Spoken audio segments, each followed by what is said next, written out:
Bismillahirrahmanirrahim. Assalamualaikum warahmatullahi wabarakatuh.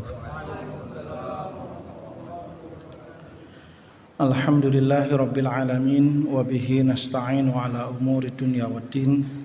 Alhamdulillah alladzi an'amana bi ni'matil iman wal islam wa allafa baina qulubina fa asbahna bi ni'matihi ikhwana.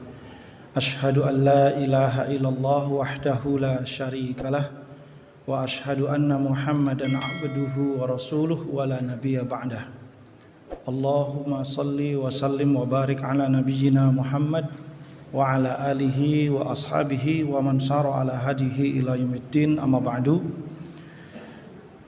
Jamaah Masjid Al-Hikmah yang dirahmati dan dimuliakan oleh Allah Subhanahu wa taala.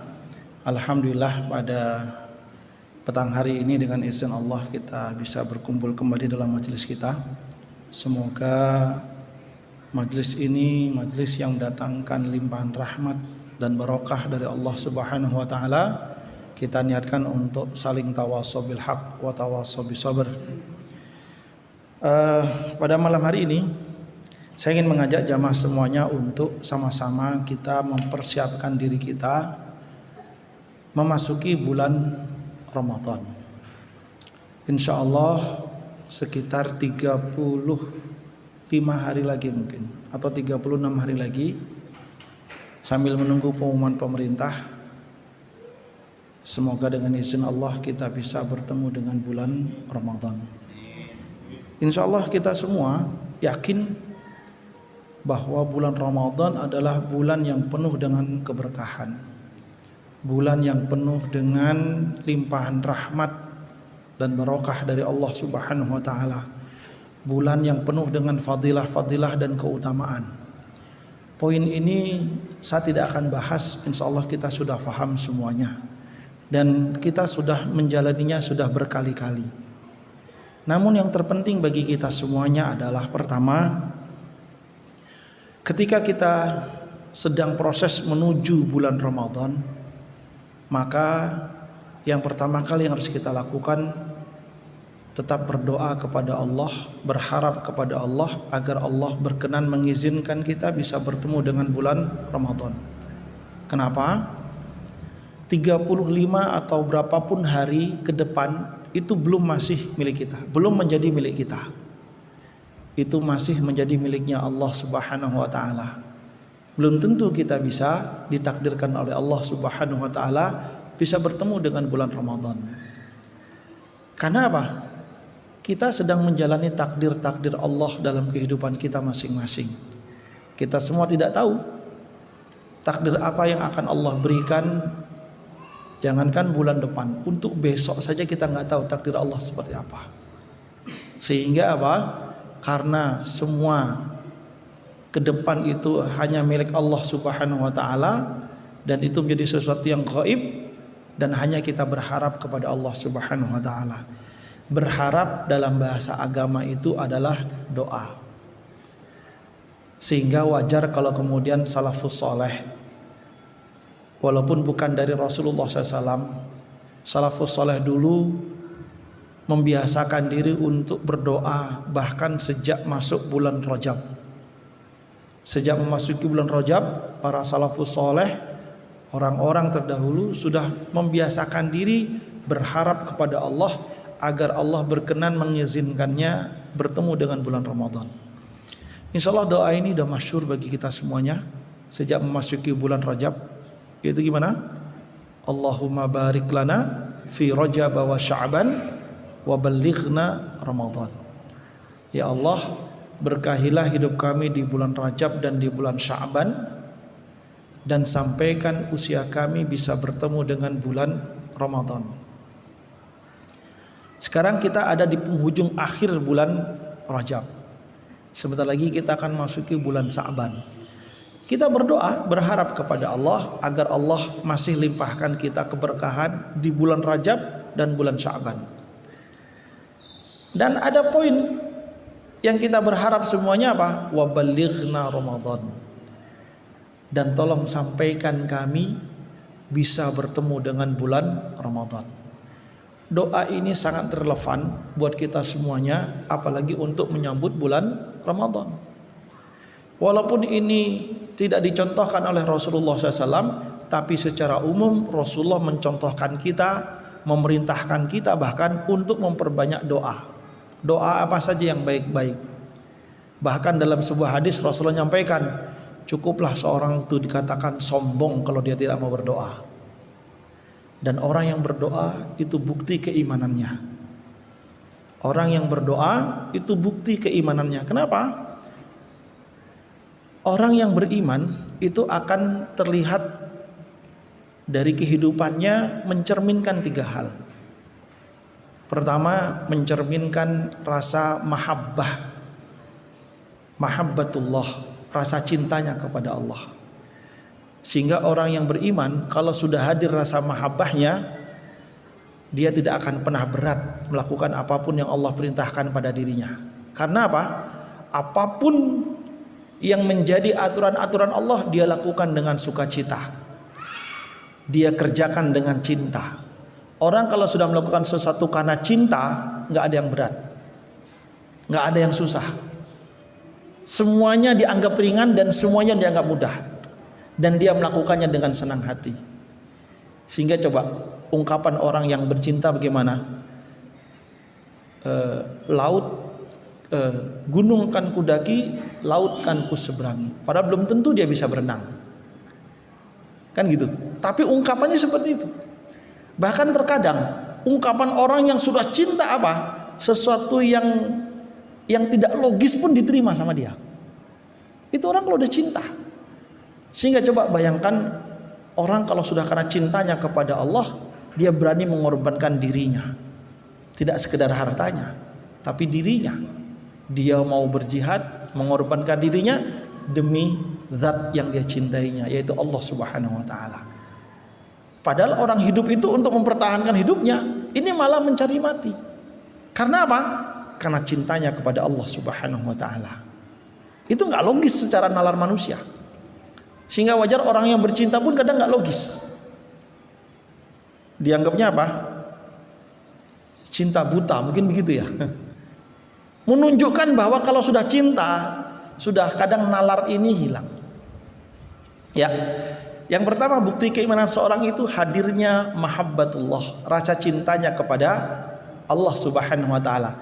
Rasa cinta inilah yang terus menjadi energi bagi dia untuk mau berbuat karena Allah Subhanahu wa taala, tanpa rasa beban, tanpa rasa berat, dan dilakukan dengan sukacita. Yang kedua, bukti keimanan seseorang kepada Allah itu adalah hadirnya rasa khauf. Rasa khauf itu adalah rasa takut. Rasa takutnya kepada Allah Subhanahu wa taala. Takut apa? Takut Allah tidak ridho dengan kehidupannya. Takut Allah murka dengan apa yang dia perbuat. Takut Allah apa? Allah tidak terima amalnya. Takut Allah tidak mengabulkan doanya. Takut Allah tidak suka dengan apa yang jadi kebiasaannya, dan semua yang dia takutkan kepada Allah Subhanahu wa taala. Sehingga justru bukti orang beriman itu menghadirkan rasa takutnya hanya kepada Allah Subhanahu wa taala. Sehingga dalam sebuah ayat Allah menyampaikan, innama yakhshallaha min ibadihil ulama. Sesungguhnya orang yang takut kepada Allah dari hamba-hambaku adalah siapa? Orang-orang yang alim, orang-orang yang faham. Karena orang yang gak faham kadang karena dia gak tahu, dia main melanggar saja. Karena dia gak faham, main pakai aja. Dia gak faham kalau itu satu yang dilarang. Dia gak faham kalau itu ternyata Allah gak suka. Tapi kalau orang itu faham, dia akan mengerti, saya nggak boleh melakukan ini, saya dilarang melakukan ini. Sehingga Allah menyampaikan dalam ayatnya, innama yakhshallaha min ibadihil ulama. Sesungguhnya orang yang takut kepada Allah dari hamba-hambaku adalah orang-orang yang faham. Bahwa bukti keimanan seorang yang kedua adalah menghadirkan rasa khaufnya. Khauf kepada Allah. Rasa khauf itulah yang menjadikan seseorang berhati-hati dalam menjalani hidupnya. Di satu sisi dengan mahabbahnya menjadikan dia terus bersemangat beribadah, ada energi-energi baru yang datang, sehingga kita walaupun bertahun-tahun gak pernah bosan untuk sholat, sehari 5 kali. Karena apa? Mahabbah.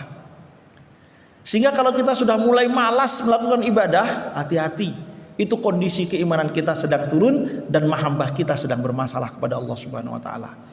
Tapi ketika dia berhati-hati dalam melakukan sesuatu, wah ini nanti nggak boleh, wah ini dilarang, ini Allah nggak suka. Kalau udah seperti itu, rasa khaufnya yang hadir menjadikan seorang berpikir sekian kali untuk melakukan sesuatu yang menjadikan Allah murka pada dirinya, menjadikan dia berhati-hati, mikir sekian kali untuk melakukan hal-hal yang menjadikan Allah tidak suka pada dirinya. Sehingga orang yang hadir rasa khauf, cenderung dia akan terhindar dari perbuatan maksiat, karena hati-hatinya hadir dalam kehidupannya. Orang yang kalau sudah hadir rasa khauf dalam dirinya sebagai bukti keimanannya, dia akan berpikir sekian kali untuk melakukan maksiat. Kalau sama maksiat, nanti Allah mencabut nyawa saya, belum taubat, udahlah nggak jadi. Takut dia. Orang yang berhati-hati begitu. Termasuk orang yang berhati-hati adalah orang yang meninggalkan hal-hal yang masih belum jelas. Subhat istilahnya. Rasulullah sendiri menyampaikan, al halalu bayyinun wal haramu bayyinun. Yang halal sudah jelas, yang haram sudah jelas. Wa ma bainahuma umurun mustabihat. Antara yang halal dan yang haram itu namanya subhat. La ya'lamuhunna katsirun minan nas. Justru yang subhat ini banyak di antara kita yang nggak tahu. Yang haram-haram bisa kita sebutkan, yang halal-halal masih bisa kita sebutkan. Tapi kalau yang subhat, karena kita mau menyebutkannya juga ragu-ragu. Kenapa? Ketidaktahuan kita. Tapi apa kata Rasulullah dalam hadisnya? Famanittaqas subhat, siapa yang meninggalkan yang subhat, faqad istabra'a lidinihi wa irdihi. Berarti dia telah menjaga agamanya dan juga kehormatan dirinya di hadapan Allah Subhanahu wa taala. Karena apa? Waman waqa'a fi subhat, siapa yang memakai yang subhat, faqad waqa'a fil haram. Dia bisa terjerumus kepada sesuatu yang haram. Sehingga orang yang hadir rasa khaufnya kepada Allah, rasa takutnya kepada Allah, karena dia berhati-hati, yang subhat pun ditinggalkan. Jangan sebaliknya, oh mumpung belum jelas nih, udahlah pakai dulu, kan belum jelas. Malah salah, karena justru dia tidak jelas itu tinggalkan. Begitu rekomendasi dari Rasulullah SAW. Yang subhat itu ditinggalkan. Orang yang meninggalkan yang subhat, kenapa? Dia khawatir, dia takut kalau seandainya nanti yang subhat ini justru menjadi sesuatu yang haram. Orang yang faham bahwa sesuatu yang haram yang ada pada dirinya berdampak pada ibadahnya, berdampak pada hubungannya kepada Allah, sehingga dia tidak melakukannya. Disitulah kemudian wajar orang yang alim, orang yang faham, dialah orang yang takut kepada Allah Subhanahu wa taala. Hadir kehati-hatiannya kepada Allah Subhanahu wa taala. Bentuk rasa takutnya seseorang, selain dia berhati-hati apa? Orang yang takut kepada Allah, khauf kepada Allah, juga meninggalkan sesuatu yang tidak Allah sukai. Meninggalkan apa yang jadi Allah tidak, menjadikan Allah tidak suka kepada dirinya. Itu apa? Kalau kita berbicara masalah fikih, sesuatu yang tidak disukai oleh Allah, bahasa hukumnya apa? Makruh. Bahasa hukumnya makruh. Makruh itu dari kata-kata kariha yakrahu, artinya membenci. Makruh itu isim maf'ul kalau dalam bahasa Arab. Makruh itu adalah sesuatu yang dibenci. Orang yang hadir rasa khaufnya karena bukti keimanannya, dia akan hadir rasa khaufnya. Dan di antara rasa khaufnya adalah apa? Dia akan meninggalkan sesuatu yang menjadikan Allah tidak suka pada dirinya. Dia akan meninggalkan sesuatu yang menjadikan Allah benci pada dirinya. Dia akan meninggalkan perbuatan-perbuatan yang tidak disukai oleh Allah Subhanahu wa taala. Perbuatan yang tidak disukai oleh Allah adalah perbuatan yang hukumnya makruh. Contoh perbuatan yang hukumnya makruh apa Pak Barjo? Saya tanya Pak Barjo aja. Jawab jujur. Apa? Cerai, oke. Yang lainnya Pak Parjo? Apa? Pete. Kok masih jauh sekali Pak Parjo? Sebutin lagi Pak Parjo. Pak Parjo malu nyebutinnya. Takut Pak Parjo nyebutinnya. Ya, saya tanya Pak Mamat, apa yang makruh Pak Mamat? Hah? Merokok. Ini yang ngomong Pak Mamat, gitu kan? Pak Barjo nggak berani. Ya, merokok. Para ulama menghukumkan minimal hukumnya makruh. Nggak ada yang menghukumkan mubah, nggak ada. Minimal hukumnya makruh. Walaupun sebagian ulama ada yang menghukumkan haram. Katakanlah sepakat hukumnya makruh. Makruh itu sesuatu yang dibenci oleh Allah Subhanahu wa taala. Bukti keimanan seseorang adalah meninggalkan sesuatu yang dibenci oleh Allah Subhanahu wa taala. Sekarang ini menjadi ujian buat kita semuanya. Sanggup nggak kita meninggalkan sesuatu yang dibenci oleh Allah? Itu bukti keimanannya. Atau dia masih mikir, masih berpikir sekian kali, aduh ini enak sih gitu kan. Kalau nggak merokok saya nggak bisa konsentrasi. Ada yang katakan begitu. Saya punya teman, dan itu temannya Pak Mamat juga. Ustadz, saya kalau kerja nggak ngerokok, saya nggak bisa konsen, Ustadz. Alasan aja. Dia bilang begitu, gitu kan? Bahkan dia bilang apa? Saya mendingan nggak makan, Ustadz, daripada nggak merokok. Waduh, hebat sekali. Hebat sekali dia. Bahkan dia bilang, saya kalau puasa, buka puasanya kopi, rokok, yang lainnya belakangan. Coba bayangkan, dia berpuasa, ingin menghadirkan cinta Allah pada dirinya, tapi berbuka dengan sesuatu yang dibenci oleh Allah Subhanahu wa taala. Saya nggak tahu logikanya kemana. Tolong Pak Mamat disampaikan Pak Mamat ya. Ya, sehingga jangan diulangkan oleh Allah Subhanahu wa taala. Rasa khauf itu membentuk diri seseorang untuk mau meninggalkan bukan saja yang haram, tapi sesuatu yang dibenci oleh Allah pun dia akan tinggalkan. Itu bukti keimanan, karena ini ujian keimanan kita. Bukan saja meninggalkan sesuatu yang dilarang oleh Allah, tapi yang dibenci oleh Allah, yang subhat, yang tidak jelas, dia pun tinggalkan. Itu bukti keimanan. Kalau itu dia tidak lakukan, sesuatu yang subhat, alah masih subhat, berarti dia meremehkan hukum Allah Subhanahu wa taala. Ketika sesuatu yang makruh, kan makruh. Mohon maaf, karena begini, doktrin kita sejak kecil, definisi makruh itu kadang tidak seperti definisi para ulama fikih. Definisi makruh itu apa? Kalau ditinggalkan dapat pahala, dikerjakan nggak apa-apa. Sehingga yang melekat apa? Nggak apa-apa gitu. Kok masih merokok? Kan nggak apa-apa. Nah gitu. Sama dengan definisi kita tentang sunnah. Amalan sunnah definisinya apa? Ditinggalkan nggak apa-apa. Ditinggalkan dapat pahala, dikerjakan dapat pahala, ditinggalkan nggak apa-apa. Kok nggak sholat sunnah? Nggak apa-apa, kan sunnah. Menggampangkan sekali masalah sunnah. Nggak qiyamul lail, ya kan sunnah. Dianggap enteng sholat sunnah itu. Karena apa? Mindset kita sejak kecil seperti itu. Padahal para ulama mendefinisikan amalan sunnah itu apa? Amalan yang mandub.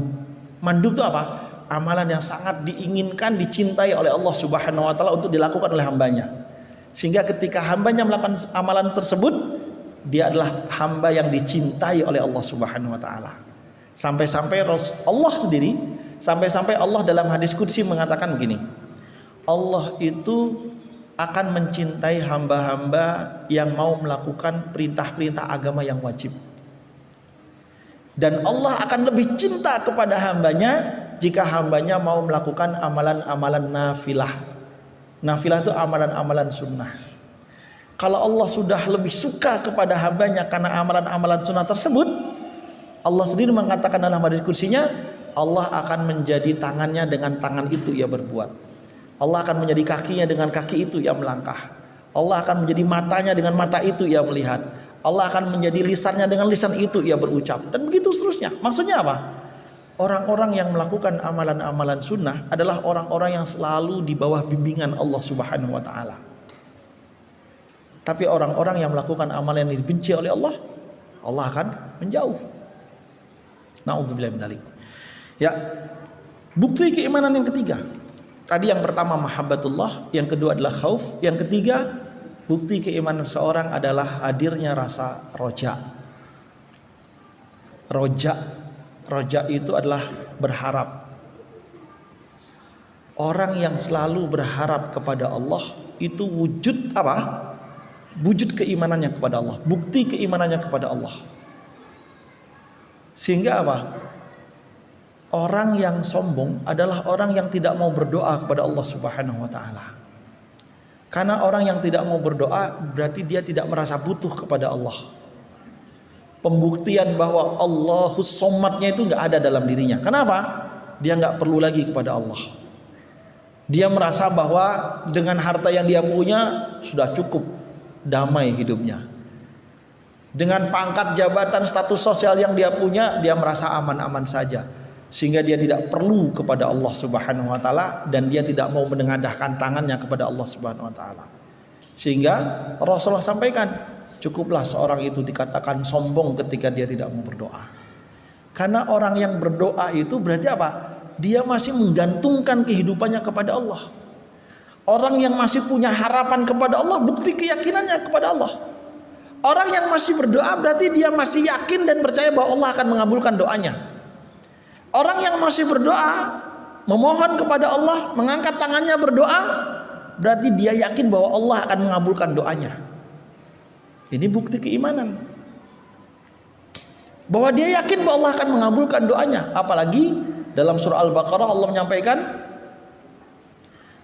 wa idza sa'alaka ibadi anni fa inni qarib ujibu da'watad da'i idza da'an falyastajibuli wal yu'minu bi la'allahum yarshudun.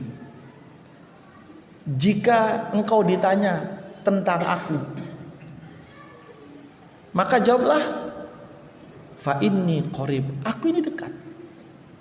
Ujibu da'watad da'i idza da'an, aku akan mengabulkan doa-doa orang yang berdoa, orang yang memohon jika dia mau berdoa. Karena ada orang yang punya keinginan macam-macam kepada Allah tapi tidak nggak mau berdoa.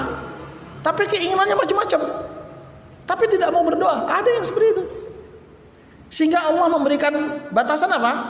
Ujibu da'watad da'i, aku akan mengabulkan orang yang mau memohon kepadaku idza da'an, kalau dia mau berdoa.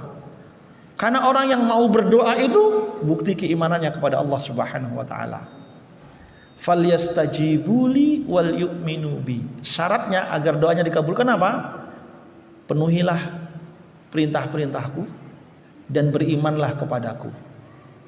Falyastajibu, istijabah dengan aturan Allah. Yang diperintahkan dilakukan, yang dilarang ditinggalkan. Itu namanya istijabah dengan aturan Allah. Wal yu'minu bi, dan berimanlah, yakinlah kepadaku.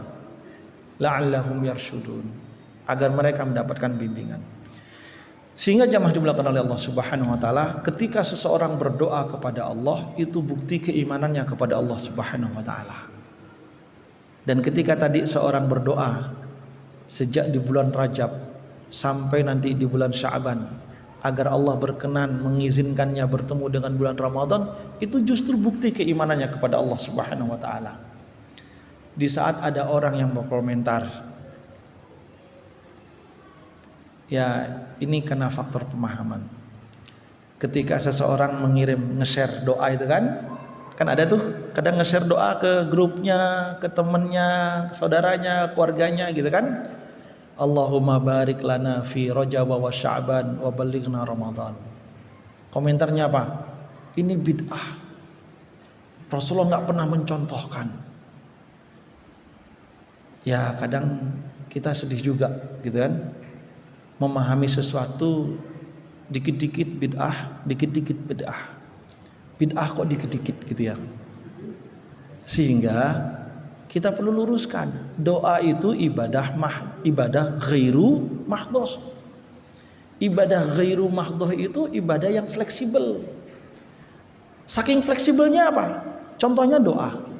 Doa itu tidak diatur kapan kita harus doa. Justru apa? Kapanpun kita mau doa, silakan. Mau sehari, mau berkali-kali kita doa, silakan. Justru orang kalau dia berdoa bukti keimanannya kepada Allah. Saking fleksibelnya, berdoa itu tidak seperti diikat aturan-aturan seperti sholat. Harus wudhu dulu, harus menghadap kiblat. Enggak. Bahkan saking fleksibelnya, doa itu tidak harus berbahasa Arab. Dengan bahasa kita pun jadi. Bahkan dengan bahasa daerah pun bisa. Tidak harus dengan berbahasa Arab. Bahkan saking fleksibelnya, doa itu sudah kita yang ngatur redaksinya. Kita mau pakai redaksi apa, Allah membebaskan kita. Mau pakai bahasa dengan kalimat seperti apa, terserah kita. Saking saja kalimat Allahumma barik lana fi Rajab wa Sya'ban wa balighna Ramadan, itu redaksinya sudah bagus dan sudah berbahasa Arab. Ya tinggal ngikut saja, selesai gitu kan. Yang penting apa? Yang penting kita tidak meyakini bahwa itu perintah dari Rasulullah. Perintah dari Rasulullah, kita disuruh berdoa. Bahwa doa tersebut memang bukan dari Rasulullah. Yang bukan dari Rasulullah itu bukan berarti kemudian tidak boleh. Karena doa itu apa? Fleksibel. Berapa banyak kita dalam kehidupan kita memohon kepada Allah, berdoa kepada Allah dengan redaksi yang nggak pernah dicontohkan Rasulullah SAW. Kan seperti itu. Anak kita sedang ujian, kita berdoa, ya Allah tolong berikan yang terbaik untuk anak saya. Ada contoh dari Rasulullah? Nggak ada. Sehingga doa ini sangat relevan untuk kita tetap doa, kita baca sampai nanti bulan Sya'ban berakhir, sehingga Allah takdirkan kita bertemu dengan bulan Ramadan. Yang punya anggapan tentang doa ini bid'ah lah, tidak dicontohkan Rasulullah dan segala macamnya, sudahlah, masing-masing kita lah. Lana a'maluna walakum a'malukum.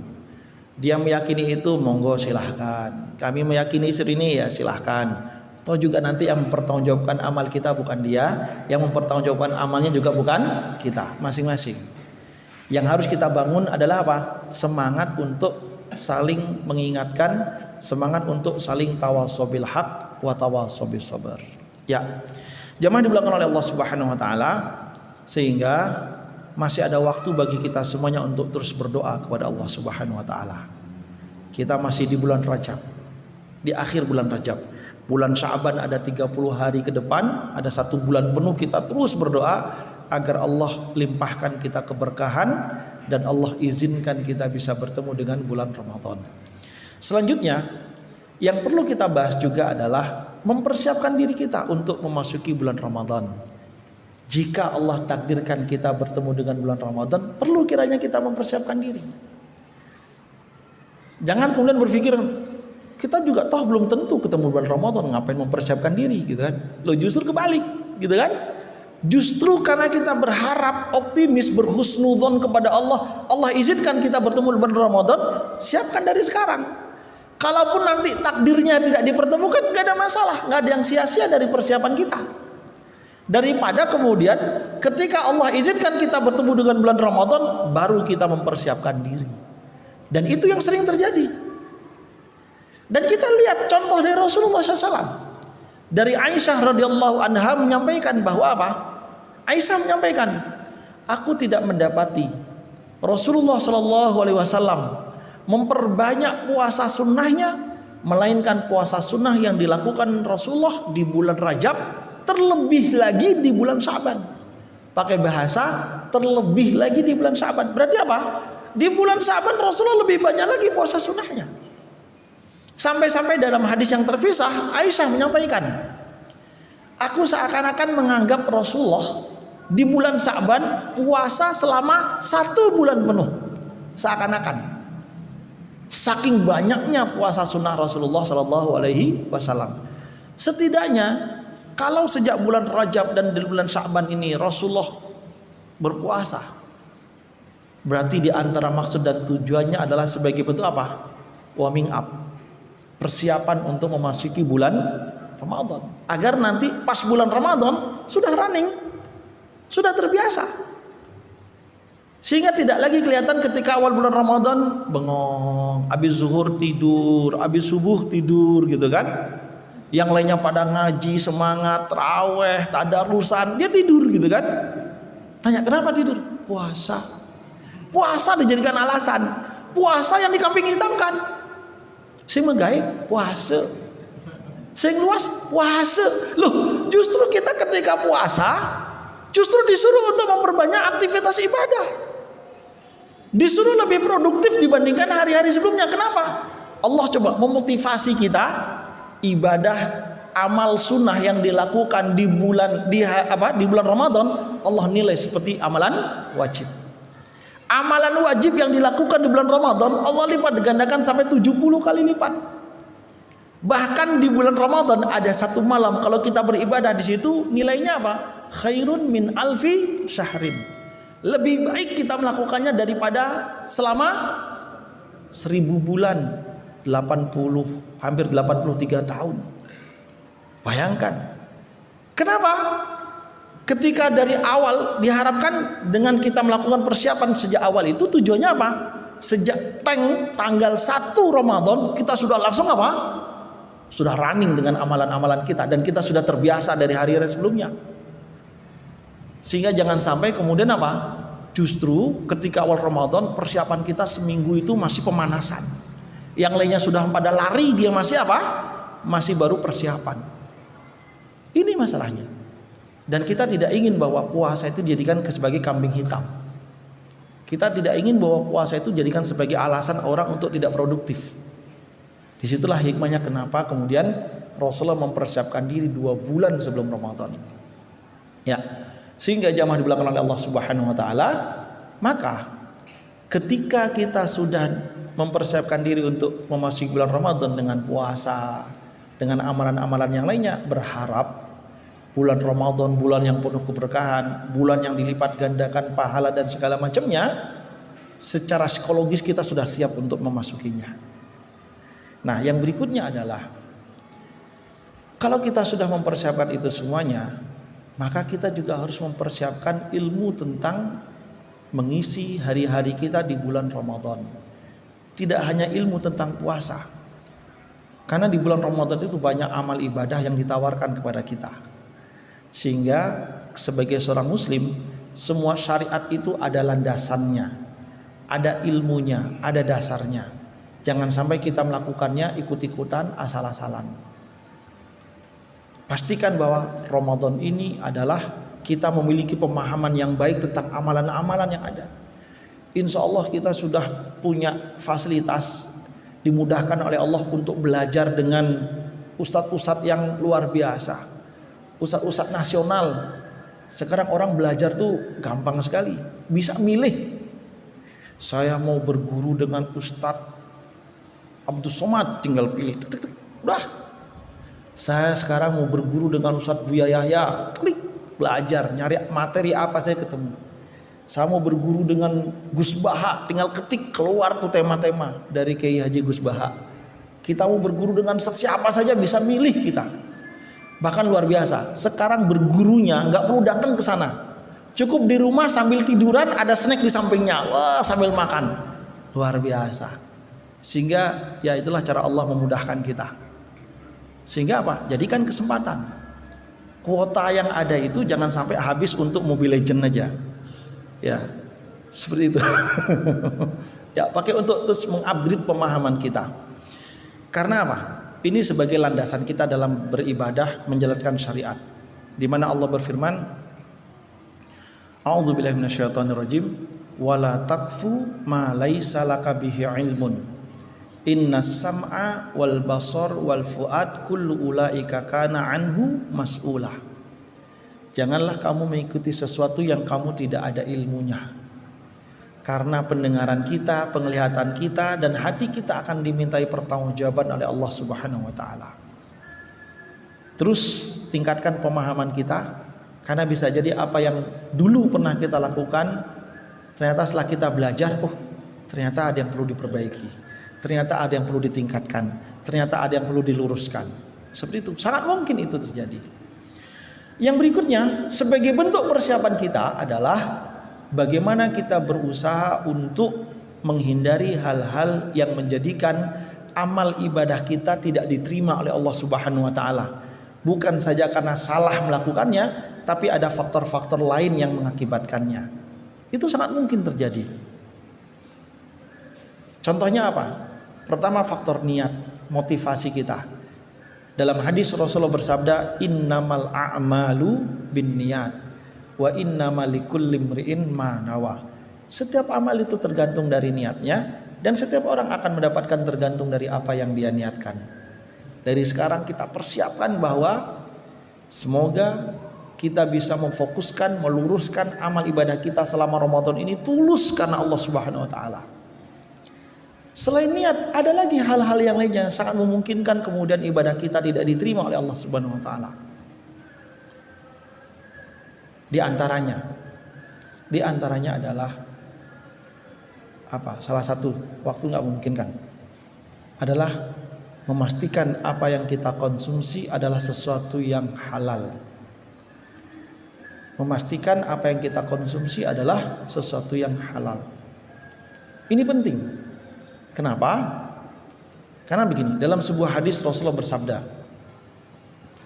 luqmatun minal haram la yuqbalu salatuhu arba'ina yauman. Satu suap yang haram yang dikonsumsi oleh seseorang, 40 hari ibadahnya tidak diterima oleh Allah Subhanahu wa taala. 40 hari. Seandainya, mohon maaf, seandainya nauzubillah min dzalik. Semoga tidak. Seandainya, bukan kita, seandainya seseorang hari ini, malam ini makan sesuatu yang haram 40 hari ke depan tuh, sehingga awal Ramadannya lewat. Kenapa? 40 hari ibadahnya tidak diterima oleh Allah Subhanahu wa taala. Bayangkan kalau menjelang Ramadan dia masih melakukan itu. Besok Ramadan, wah sekarang mumpung masih bebas, makan sebebas-bebasnya, makan yang nggak jelas. Kalau itu haram, lewat itu 1 bulan ke depan habis itu. Ramadan cuma 29 hari, sedangkan satu suap yang haram yang dia konsumsi 40 hari, nombokin itu. Ramadannya sudah habis, masih sisa, belum habis. Setidaknya poin ini yang harus kita perhatikan.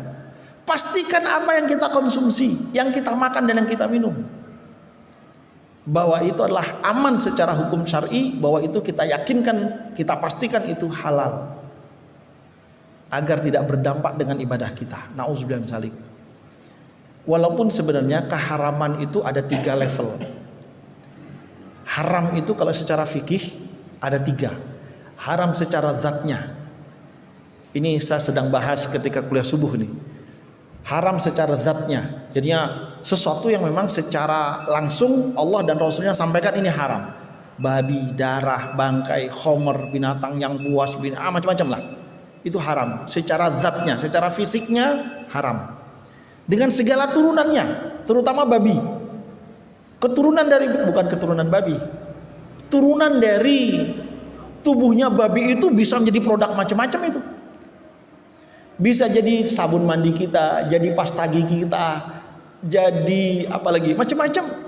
Bahkan jadi minuman harian kita, minuman mineral kita ini. Bisa ada unsur turunan babinya. Ya, intinya begitulah. Panjang kalau dibahas, kapan-kapan kita bahas secara detail. Yang berikutnya, haram secara proses. Haram secara proses, zatnya halal, tapi secara prosesnya bisa jadi kemudian kita masaknya, mungkin ternyata kita masak ikan pasti halal lah, kan begitu. Tapi ternyata bumbunya ini yang jadi masalah. Bumbunya entah dari mana. Kita dapat kiriman ikan bakar gitu kan, namanya ikan pasti halal, kecuali mungkin ikan istilah di kampung. B apa tuh? B sampi, ada ikan sapi. B kucit gitu. Tapi ikan bahasanya gitu. Sama kayak orang Jawa, iwak opo gitu kan. Iwak itu ikan gitu kan, tapi maksudnya lauk gitu kan. Ya. Ikan itu secara hukum halal, tapi ketika dia dimasak dengan bumbu macam-macam yang nggak jelas, atau ternyata di restoran yang campur menunya macam-macam, di situ menu kita ikan bakar, ikan goreng. Ternyata kitchennya jadi satu, dapurnya jadi satu. Penggorengannya lah, wajannya lah, talenannya lah, pisaunya lah, macam-macam dah sudah. Itu proses yang menjadikan dia haram. Yang ketiga, haram dari cara mendapatkannya. Haram cara mendapatkannya. Bagaimana cara mendapatkannya? Apakah dengan cara menipu orang lain? Apakah dengan cara, karena banyak bisnismen di sini, berbisnis dengan cara yang diharamkan atau berbisnis sesuatu yang diharamkan oleh Allah Subhanahu wa taala? Hati-hati. Atau transaksi-transaksi yang diharamkan yang lainnya. Transaksi riba di situ mungkin. Intinya kita mendapatkannya dengan cara yang tidak dibenarkan secara syar'i, walaupun zatnya halal. Zatnya halal. Jualan halal, tapi cara jualannya menipu, menyembunyikan aib barang dagangan, gitu kan? Orang beli, Pak Ji jualan apa Pak Ji? Jualan daster Pak Ji? Ya katakanlah jualan daster gitu kan? Ternyata daster, oh bagus nih segala macam. Kemudian yang beli komplain gitu kan? Saya kembalikan, kenapa? Apa dasternya bolong gitu kan? Ya bilang kalau nggak bolong nggak bisa dipakai, gimana mas? Seru itu. Kalau selimut bolong wajar gitu kan. Nah sehingga kadang ada ungkapan-ungkapan begini. Selimut harganya berapa Ji? 100.000 lah katakan gitu. Ditawar gitu kan. Bisa 50.000 gitu. Wih ini modalnya nggak dapet gitu. Asik.